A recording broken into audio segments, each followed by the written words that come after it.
এই গঙ্গাসাগর পদক্ষেপ করে আপনারা দেখুন অবস্থা কি ভয়ঙ্কর। 1 থেকে 5 নম্বর ঘাট অবধি এখন স্নান উপযুক্ত অবস্থায় নেই।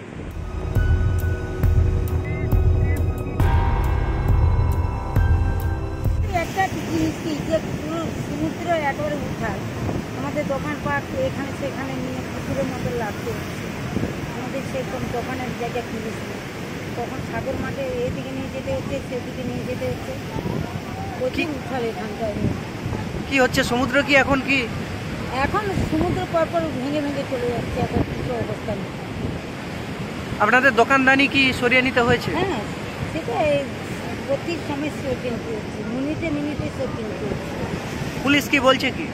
পুলিশ কি বলবে, আর ভাঙাচুরে যেতে দিচ্ছে না। কাজ হওয়ার পর মেলা চলে গেলো, এরকম বর্ষাকাল এলে এইভাবে প্রত্যেকটা দোকান ভেঙে বলো, রাস্তা ভেঙে বলো, ঢালাই রাস্তা সব কিছু ভেঙে অনেক চলে গেছে। নদীতে আমাদের মাল দিতে আপনি তো দেখছেন যে আমাদের নদীর মধ্যে কত জিনিসপত্র ক্ষতি হচ্ছে।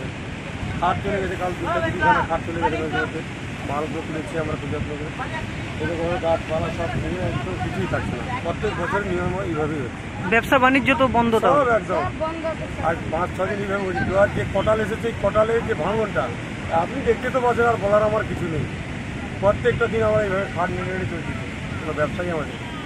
প্রশাসন কি মাইকিং করছে? প্রশাসন মাইকিং করছে, তো মাইকিং করছে, চলে যাও, সরে যাও, পেটে তোলা, পেটে চলে যাও, চলে যাচ্ছে। আর প্রশাসন যেটা বলার কথা সে বলে যাচ্ছে, মাইকিং তো করছেই করছে। এই যে কটালে দোকান সব ভেঙে যাচ্ছে, 2-3টা খাট টেনে নিয়ে গেছে সমুদ্রে, ছামড়া প্যান্ডেল সব নিয়ে চলে যাচ্ছে। গঙ্গাসাগর মেলার সময় হলে রিপেয়ারিং করে, মাটি মাটি দিয়ে ভরাট করে, আবার কটাল এলে ভেঙে যায় এরকমই। আমাদের তো মেন যে 2 নম্বর ঘাট, ওটা তো ভেঙে গেছে। এখন আমরা অস্থায়ীভাবে এরকম করে খাই। সমুদ্রের এখন কি পরিস্থিতি? সমুদ্রের পরিস্থিতি বড় ভয়ানক।